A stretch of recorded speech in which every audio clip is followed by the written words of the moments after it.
34º Congreso Nacional de Medicina General y Social. Germán Enrique Reyes Forero.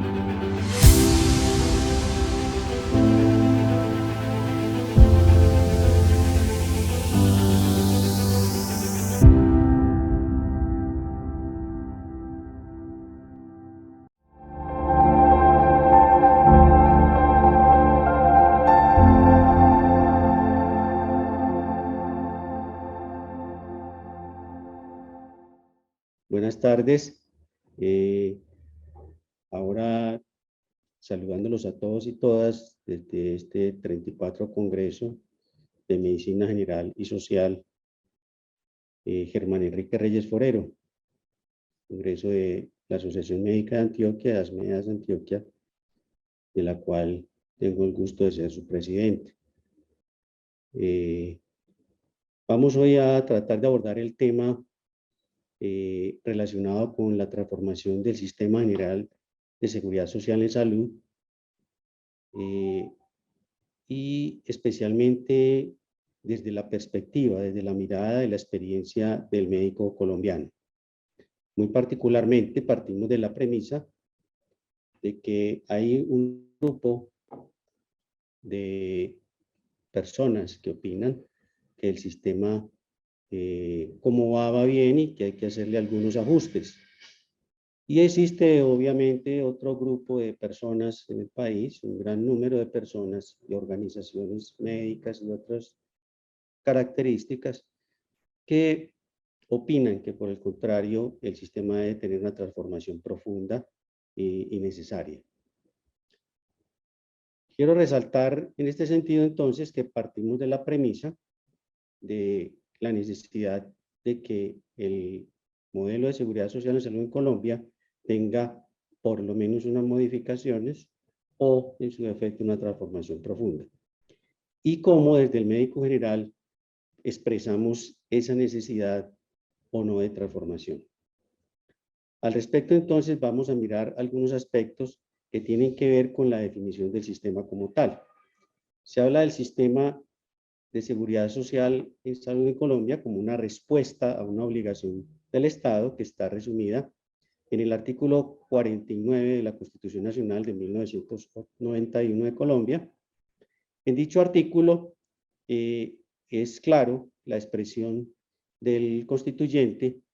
de que la atención en salud y el saneamiento ambiental son servicios públicos a cargo del Estado. Y es reiterativo en el artículo 49 en llamar a estos atenciones y a estos componentes servicios. Y es importante la división de servicio, puesto que es una actividad que debe ser realizada efectivamente, debe llevarse a cabo sí o sí para poder garantizar, en este caso, un derecho como el derecho fundamental a la salud. ¿Y por qué traigo a colación esta situación sobre el servicio? Porque si definimos la salud como buscamos las definiciones en salud y encontramos que en estas definiciones están la definición de la Organización Mundial de la Salud como un estado de completo bienestar físico, mental y social, y no solamente la ausencia de enfermedades, pero hay muchas discusiones que avanzan mucho más allá, incluso como la que vemos allí, definiendo la salud como un bien supremo por encima, un valor supremo por encima de cualquier otro valor, y que con su conexidad con la vida lo hace aún más valioso, puesto que le genera un estado de dignidad a la existencia del ser humano. Y por lo tanto, es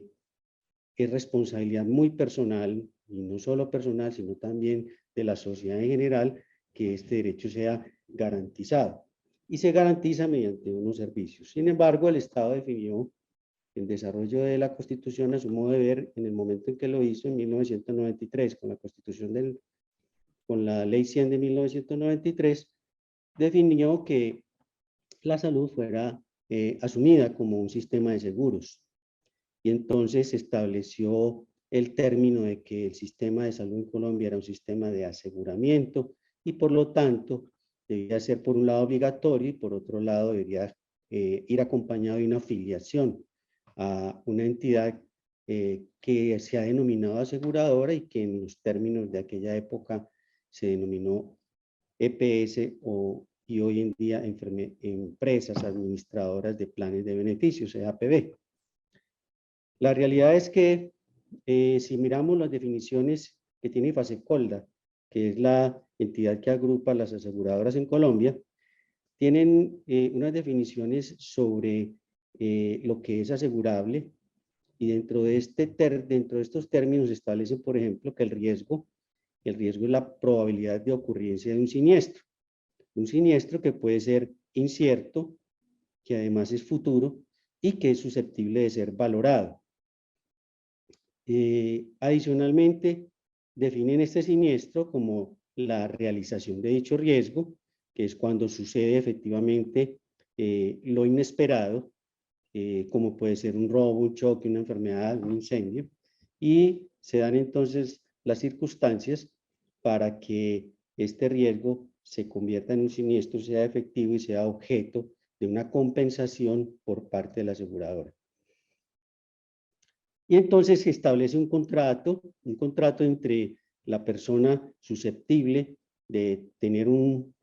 riesgo, de sufrir este riesgo y de convertir este riesgo en un siniestro, y se hace un contrato sobre el cual se define, evidentemente, cuáles son las compensaciones que va a recibir la persona, sea en efectivo o mediante un servicio,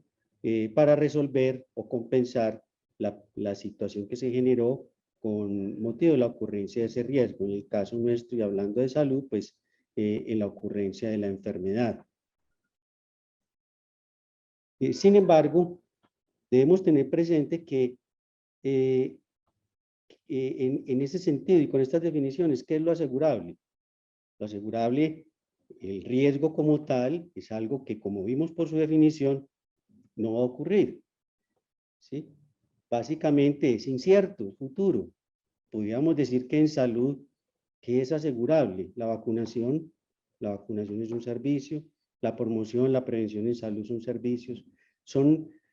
prestaciones que deben hacerse obligatoriamente, independientemente de si la persona se enferma o no se enferma, pues son actividades que precisamente procuran es mantenerlo sano. Por lo tanto, no son servicios, no son prestaciones que sean asegurables porque en efecto van a ocurrir. Por lo tanto, no hacen parte de un riesgo, sino de un servicio contratado por el Estado a través de alguien que llamaron asegurador, pero que finalmente se convierte simplemente en un elemento intermediario entre la persona que necesita el servicio, la entidad que se lo presta y el pagador, que finalmente es el Estado, que somos todos nosotros que aportamos al sistema de salud. Por lo tanto, lo cierto es que no estamos frente a un sistema de aseguramiento en los términos ortodoxos del aseguramiento, sino que por el contrario, estamos frente a una contratación de unos servicios, en este caso de salud, a través de un intermediario. Y finalmente el intermediario no termina respondiendo a manera de asegurador por unos servicios prestados a quien los sufre, sino a quien los presta, y para ello entonces ya tenemos dos niveles de intermediación entre el pagador y quien recibe el servicio. Por lo tanto, nos define que el sistema de aseguramiento como tal no es un sistema de seguros, sino que es un sistema de prestación de servicios. Más aún, estamos hablando de que en los términos que definimos de salud, ni siquiera es un sistema de seguridad social en salud. Estamos definiendo un sistema de atención de la enfermedad, puesto que debe ocurrir el siniestro para que estas EPS asuman la atención de las personas. Hecho concurrente, me dio una apendicitis, debo ser atendido, podría considerarse como un siniestro, pero finalmente no es un sistema de salud, sino un sistema de atención de la enfermedad. A eso se ha reducido el sistema de salud en Colombia. Y por de sistema de salud siempre estamos hablando de IPS, de hospitales, de clínicas, de atenciones, de cirugías, de exámenes, porque estamos alrededor de un sistema que gira en torno a la enfermedad y no en torno a la salud. ¿Y por qué este sistema se transforma en un sistema de la enfermedad? de atención de la enfermedad y no un sistema de atención de la salud? Pues porque lo convertimos en un negocio. Dijimos en algún momento transformaron la salud en mercancía, pero la realidad es que transformaron la enfermedad en la mercancía. Y por lo tanto el sistema ni siquiera promueve la salud, sino que se beneficia de la enfermedad. Y una muestra de esta, para apoyar esta hipótesis, es que aprendimos en nuestro sistema de salud una serie de términos que no conocíamos en el sistema de salud anterior, como son el tema del negocio, el negocio de la salud, la rentabilidad, ¿sí? La existencia de un gerente, de un cliente, de una factura, la aparición de la glosa, la cartera, la tarifa, los costos, ¿sí? Y los trabajadores de la salud los denominan ya recurso humano, a la par del recurso financiero, entonces ya estamos además cosificados dentro de este sistema mercantilista. Y entonces convertimos todo un sistema que debería estar alrededor del cuidado de la salud de los colombianos en un sistema de atención de la enfermedad que relegó y desplazó la promoción, la prevención de la salud y se dedicó a lo rentable, la atención de la enfermedad y especialmente la enfermedad de alto costo, con los exámenes costosos, las intervenciones de altos especialistas,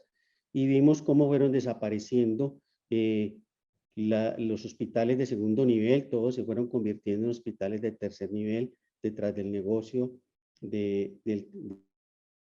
los exámenes de alta complejidad y de las atenciones de alta complejidad, que son las que son rentables para un negocio de este tipo. Y entonces nos llenamos de clínicas de tercer nivel de atención y dejamos en crisis adicionalmente a los hospitales de primer nivel de atención, casi relegados pues a la desaparición, dejando por otro lado la puerta de entrada a los servicios de salud en los servicios de urgencias, y llegando a una congestión inusitada de todos los servicios de urgencias de clínicas y hospitales en el país.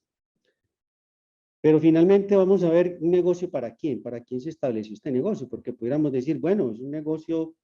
que le sirve a los médicos, que le sirve a los pacientes, a las clínicas, incluso a las EPS.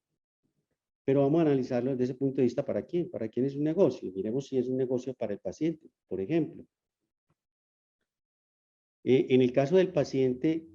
pues si fuera un negocio para el paciente, esperaríamos que el usuario de los servicios de salud tuviera una gran satisfacción con ellos y le fueran concedidos todas las atenciones previstas inicialmente en el plan de salud y últimamente pues por la ley estatutaria de la salud, donde el plan es más amplio. Debería haber una satisfacción con la oportunidad de la prestación de servicios, la calidad, la suficiencia. Pero contrario a esto encontramos en este informe, el informe anual de acciones de tutela que presenta la Superintendencia de Salud y que está relacionado con un fallo de la Corte Constitucional, la sentencia T760, donde nos habla de que en el país en total, en el año 2021 se presentaron 80.324 tutelas que llegaron a la Corte Constitucional. Y es muy importante tener en cuenta esto porque algunas tutelas se resuelven en los juzgados de primera instancia. Por lo tanto, el número de tutelas es mucho mayor. Sin embargo, estas fueron las que reportaron a través de la Corte Constitucional las tutelas en el informe presentado, y de estas 80.324 tutelas, damos allí la tabla por EPS, donde precisamente dentro de las primeras EPS están algunas que se ha dicho que son las EPS buenas. Tenemos Nueva EPS, tenemos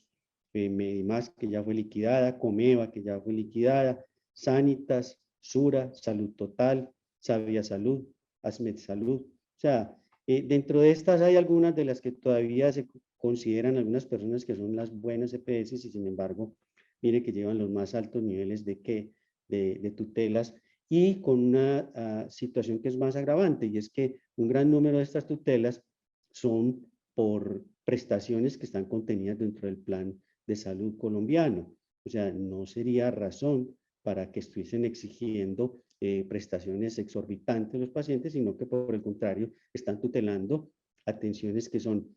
muy importantes para el paciente y que además están dentro del plan de salud. Adicionalmente vemos que en el informe de la Superintendencia de Salud aparece en el informe de quejas y reclamos entre enero y julio de este año 2022 que se formularon 717.000 tutelas, casi 718.000 tutelas, quejas, peticiones, reclamos, denuncias contra las entidades administradoras de recursos, contra las EPS. Tengamos en cuenta que estas quejas son solo contra las EPS. Otro tipo de quejas contra otros entes de salud que operan en el territorio colombiano. Entonces, básicamente, de estas 717.000 quejas y reclamos, la situación se hace muy crítica si se tiene en cuenta que cerca del 35% de ellas están clasificadas con riesgo para la vida de los pacientes. O sea, son prestaciones que deberían haber sido hechas sin preguntar, sin autorizar, simplemente salvarle la vida a una persona que tiene derecho constitucionalmente y por ser un derecho humano fundamental adicionalmente a estas atenciones sin mediar ningún tipo de negación o autorización previa. Por lo tanto, vemos cómo el tema del negocio de la salud no es un negocio para los usuarios. Bueno, pero puede ser un negocio para las clínicas y hospitales. Podría decirse que sí, hemos visto cómo algunas clínicas han crecido durante este modelo, lo que va a ocurrir estos 30 años, algunas clínicas han crecido, han hecho nuevas torres, han adquirido nueva tecnología y están prestando servicios de alta complejidad muy importantes para la atención de la enfermedad. Pero la realidad es que no es la generalidad de las IPS en el país. Vemos entonces cómo las deudas que las entidades de salud tienen con los hospitales y clínicas ascienden en este momento a 12.8 billones de pesos, ¿sí? Con una participación de más del 51% por parte de las EPS contributivas y del 22.9% del régimen subsidiado. Este es un informe de la Asociación de Hospitales y Clínicas de Colombia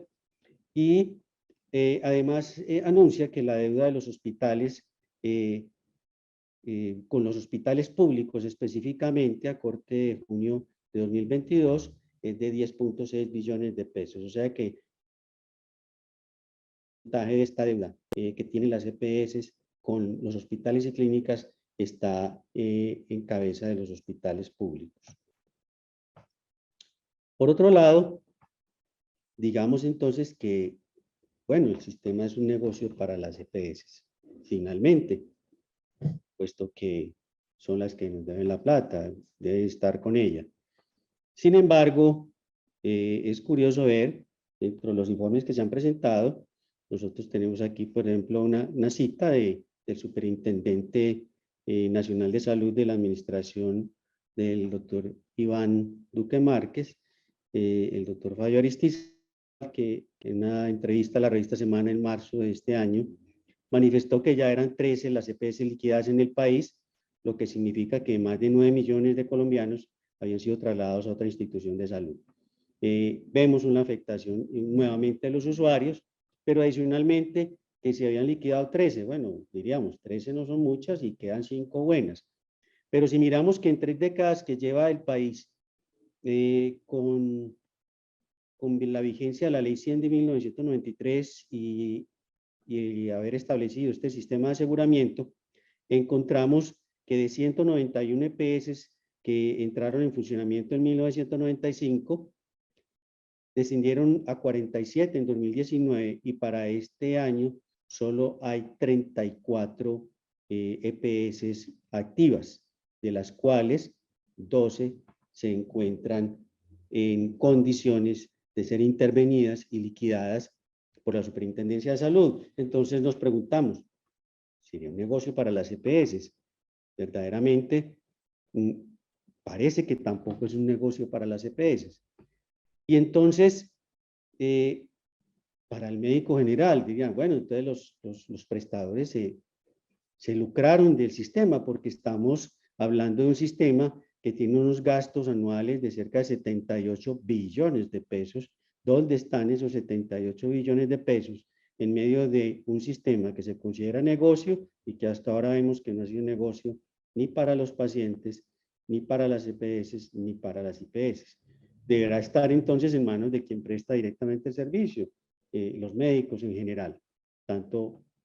especiales como generalistas y médicos en año social obligatorio, residentes que están preparando su especialización. Y entonces miramos la encuesta nacional que realizó el Colegio Médico Colombiano, la encuesta nacional de la situación laboral de los profesionales de la salud, que tiene datos muy interesantes, que fue emitida ahora en el 2021, en el 2022, perdón, y empezamos a analizar una serie de situaciones respecto a los médicos. En Colombia somos actualmente 122.800 médicos, de los cuales 87.000 son médicos generales, 28.900 especialistas, y de los cuales también el 53% son mujeres en una relación de 2.2 médicos por cada 1.000 habitantes en Colombia. Pero tenemos además que estos profesionales deben estar laborando mediante una relación de trabajo con las entidades prestadoras de servicios de salud o con las EPS si estas los contratan directamente. Y encontramos que en el contrato laboral por el cual están vinculados, llama la atención que con un contrato laboral estable directamente con las entidades, el 89% de los médicos en año social obligatorio están por contrato laboral. Sin embargo, esta condición cambia radicalmente cuando el médico pasa a ser un médico general después de haber hecho su año social obligatorio, y solamente el 45% de los médicos generales van a tener entonces un contrato laboral estable con una entidad de salud, y se baja mucho más, a un 25% si estamos hablando de especialistas, y comparamos con los trabajadores en general un 42%.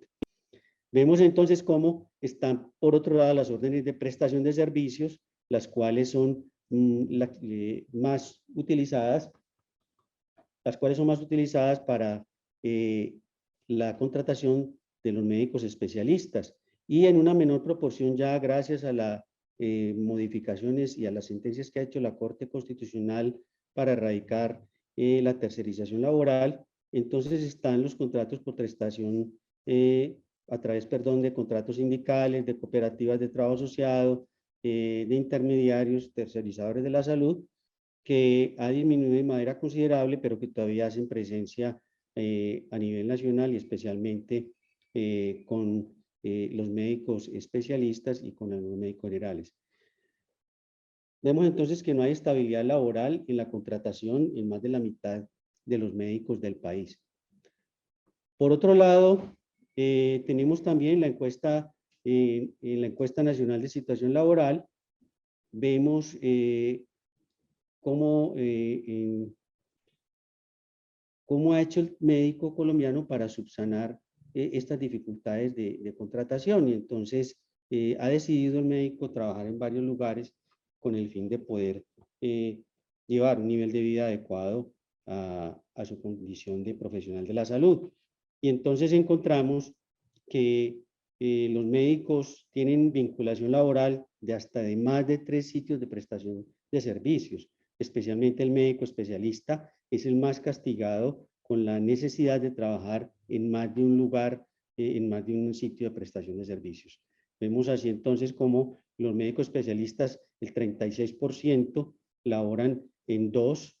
el 20% en 3 y el 11% en más de 3 sitios de prestación de servicios, constituyéndose esto en más del 57% de los médicos especialistas que tienen que recurrir a varias vinculaciones de trabajo con el fin de poder garantizar su ingreso laboral. Y de ellos también el 30% de los médicos también tienen esa condición, de los médicos generales. También el número de trabajadas es exorbitante en muchos casos, y la encuesta nos demostró que el 20% de los residentes, 17% de los médicos en servicio social obligatorio, el 14% de los especialistas y el 13% de los médicos generales trabajan más de 66 horas a la semana. Esto es verdaderamente agobiante y agotador para estos profesionales, afectando la calidad del servicio que prestan. Por otro lado, entonces, frente a la pregunta que hace la encuesta de en cuáles condiciones ha visto afectada más su situación laboral, evidentemente manifiestan que el cambio de las condiciones de trabajo, constantemente nos están cambiando las condiciones de trabajo respecto a las prestaciones, respecto a la vinculación laboral, respecto a la renovación o no renovación de contratos, cuando son contratos a término fijo, cuando son contratos por prestación de servicios. Por otro lado, el constreñimiento a la misión médica, el constreñimiento a la autonomía médica, se da en un porcentaje supremamente importante, partiendo del 30% casi en el médico en servicio social obligatorio, posteriormente al médico general y en una proporción menor al médico especialista. Y la pérdida del empleo se convierte en otro problema muy importante dentro de las condiciones que sienten los trabajadores que lo agobian en la prestación de sus servicios, teniendo el médico especialista y el médico general la mayor proporción de pérdida del empleo.